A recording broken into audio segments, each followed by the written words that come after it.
Okay, mamas, we have got to get creative. The creative juices are going to flow today. I'm going to share with you some ways that you can be creative in getting healthy foods into your children's meals without them even knowing it. Hi, this is the Joyfully Prepared podcast. I am your host, Wendi Bergen, and I am extremely grateful that you're listening today. And this is kind of a fun podcast episode to do.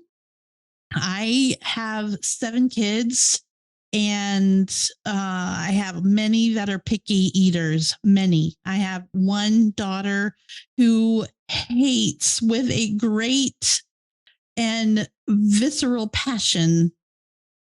She's disgusted by anything that looks like it could possibly be a dry bean. She'll eat green beans. She will not eat anything that looks like a bean, like in chili or soup. You got your kidney beans, your pinto beans, your black beans. Nothing, not a nary a bean will pass through her lips if she knows it's there, if she sees it. She hates beans, hates them. Did I make myself clear? I have a son who pretty much hates all vegetables, and he is an adult son now. And we were even having a conversation recently, and he's like, I really need to eat vegetables, but I hate them. He doesn't want to eat a salad. I think he'll eat green beans, cucumbers, maybe corn. I can't remember. I think that's about where his desire for any type of healthy food ends, like green beans and cucumbers. So I have at least these two, and then I have other kids who have their druthers as well that they will not eat. But for the most part, these two are passionate about their hate of certain foods. So I'm going to share with you a couple of the things that I did to sneak in healthy food, vegetables, and beans into the meals and the food that I made as they were growing up. In fact, my daughter just about lost it when she found out what I did with beans. I thought that was so funny.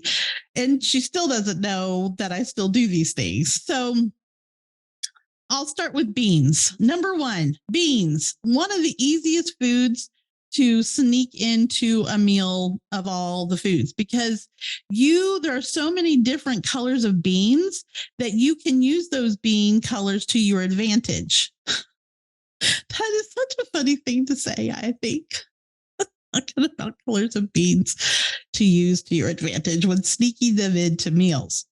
So one of the very first things I would do is I would get cans of cannellini beans. And cannellini beans are white kidney beans. And they are a little softer than kidney beans. And when you put them through the blender, they blend into a lovely creamy color. And there's no like little bits of skin that you can detect. Like with a kidney bean, you can blend them up, but they'll just be little bits of skin in there. It worked for me here and there, but I prefer cannellini beans. And I would use these cannellini beans, and I would blend them up. Nobody knew what was going on in the kitchen because nobody wanted to be in the kitchen with mama because she would put them to work. So I would blend up those beans. And when I was making pasta sauce, I would pour those beans right into the pasta sauce and mix it right in.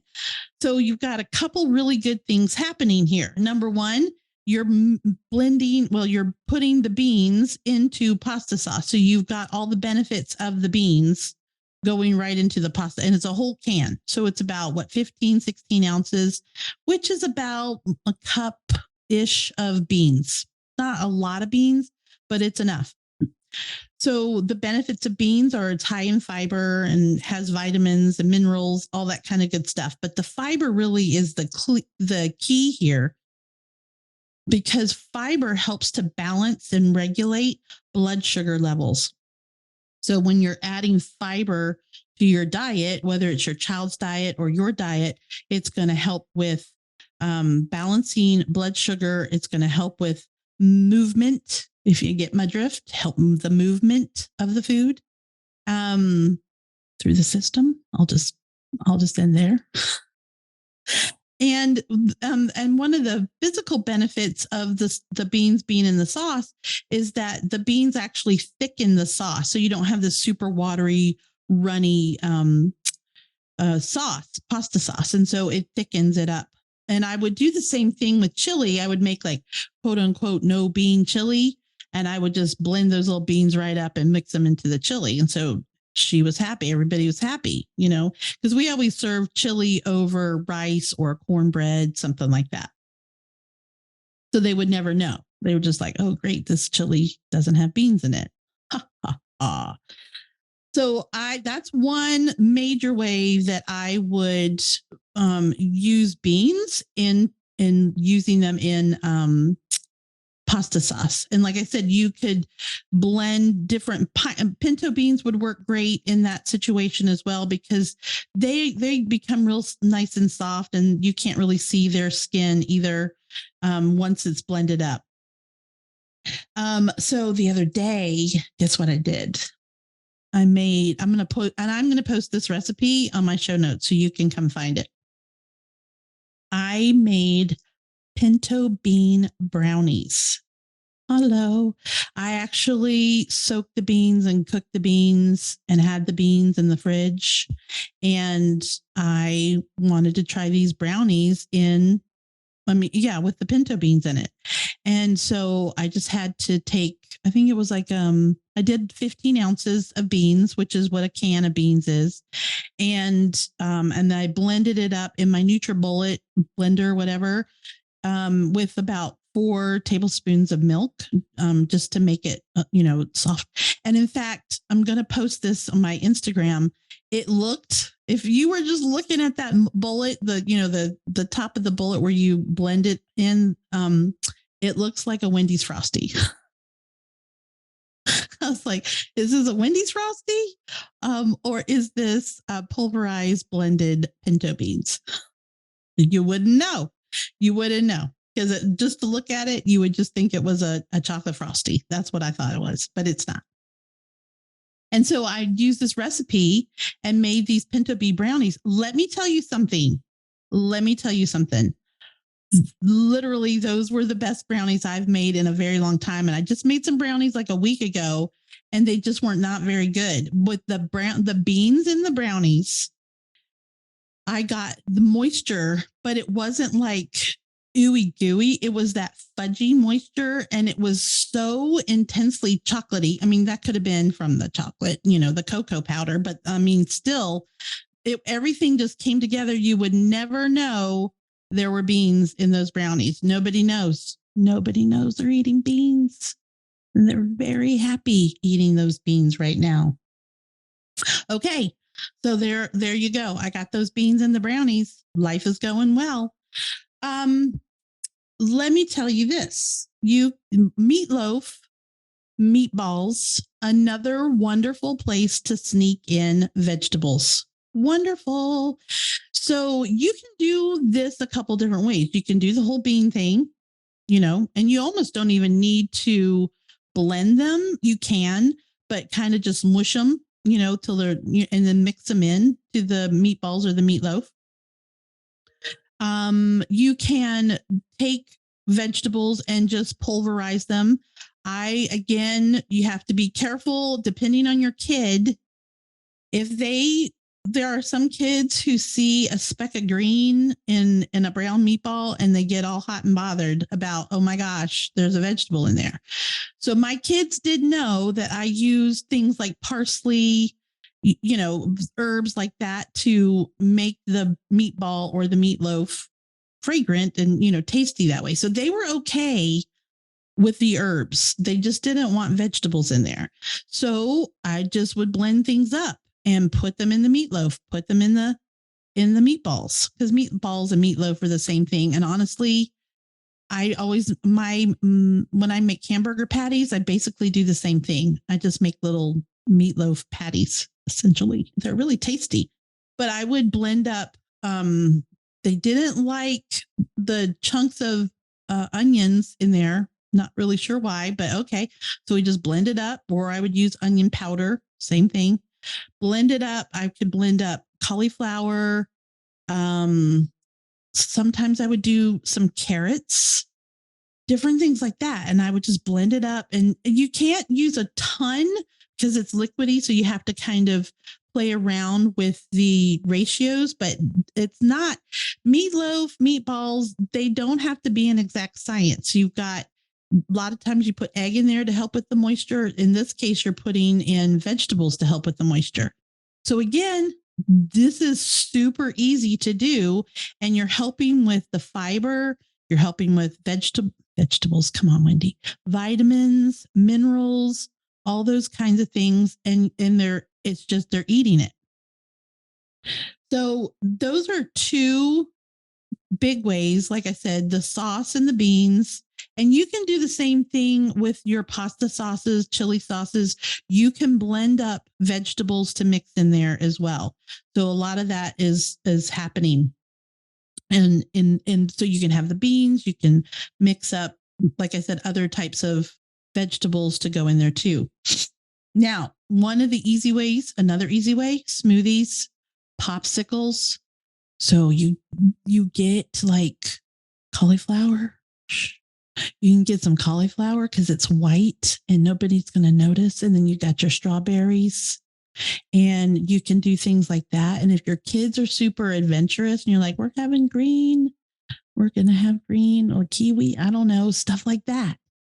Just blend it all up in there, make it a smoothie, get some popsicle forms, pour it in the popsicle forms and freeze them. Boom, on a stick, vegetables on a stick. But you're putting fruits in there too, like strawberries and blueberries, maybe a little fruit juice. But you've also blended all these lovely vegetables up in there, all blended up. There's no chunks, no chunks. We're going to blend, blend, blend, blend. And then look what you've done.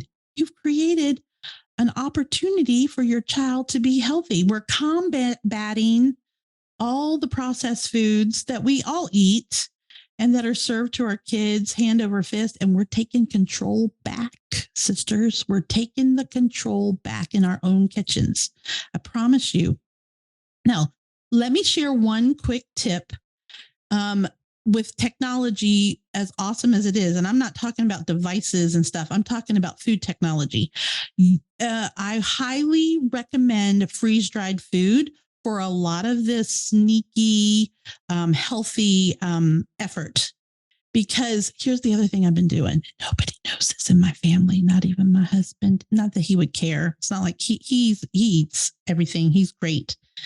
I've been using freeze-dried mushrooms and mixing them in with my, like when I make when I brown up hamburger, I've been kind of chunking up or breaking up or blending, like making it into a powder. Some mushrooms. Mushrooms are so good for you. And I mix it all in there. Nobody knows. Nobody knows that they're eating mushrooms. And that I think you can do it with fresh mushrooms too. Don't get me wrong. There's just so much lot. You got to wash them the right way. Mushrooms, I just like the freeze-dried mushrooms for that. And I don't really care for mushrooms, but to get the benefit of the mushrooms into my food that way, that's what I do for myself, for my family. So I'm doing that. I'm blending up. I can make powdered anything with freeze-dried food. Like it just powders up beautifully. In fact, what I'm going to do, this is what I'm going to do. I'm going to take some freeze-dried food, some broccoli, some cauliflower, some kale.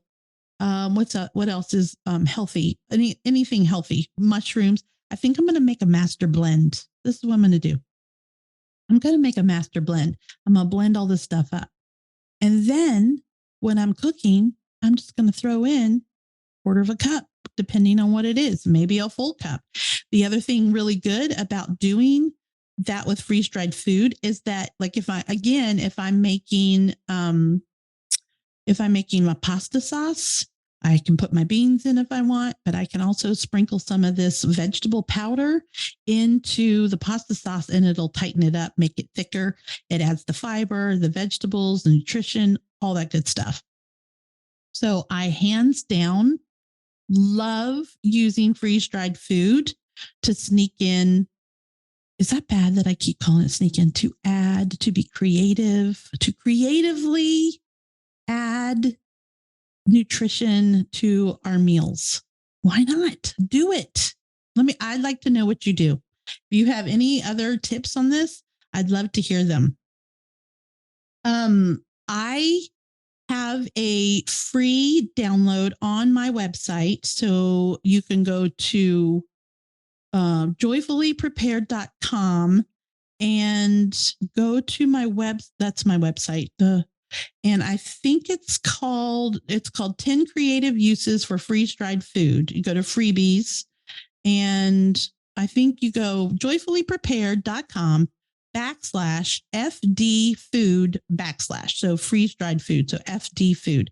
And that'll take you to my freeze dried food download. 10 creative ways to use freeze dried food. There we go. It's going to come out of my mouth all at the same time eventually. So those are some of my tips. I think I'm gonna double down. I'm gonna keep on trying. Here's the thing. There's some weird things happening with food out there right now. I'm cooking at home more and more. It's less expensive. I know what I'm cooking. I know what my sources for food are, whether I buy locally, I grow it myself, whatever it is. And so being able to take freeze dried food and add it to what I'm making, the sauces or mixes or whatever, I'm going to do that. I'm doubling down. I'm going hard and heavy on more nutrition for our family. You're adding fiber, you're adding the color, you're adding the nutrition, and freeze-dried food, for your information, it retains up to 97% of its nutrition. It keeps its enzymes, color, fiber, all of that kind of stuff. So it's highly, highly nutritious. I am, you can also check my page out on my website. I am a rep for Thrive Life freeze dried food. So you can go to my website and find that out too. And learn more about that as well. Just go to my website, go to shop. The tab at the top says shop and scroll down to Thrive Life. And you can learn more about freeze-dried food. I think it's a must in any kitchen nowadays. It's just a must. And right now, they are the best freeze-dried food company outside of freeze-drying your own food, but they're the best. And I order from them every single month. Okay, so that's it. Sisters, mamas, we're grandmas. We're doing this. We're going to add more nutrition to our foods for ourselves, our benefit, and for our children as well. I'd love to hear what you have to say about that. I'd love to hear how you've done that in the past or are doing it right now as well. You are welcome to come. You're invited, I should say, to come and join my free Facebook group. Go to Facebook, go to the search bar and type in Joyfully Prepared. And that should take you right to us. And we're discussing things like this all the time. Where being prepared is fun. It can be joyful. It's not doomsday. It's super fun. Well, thank you so much for listening. And I hope you have a wonderful day.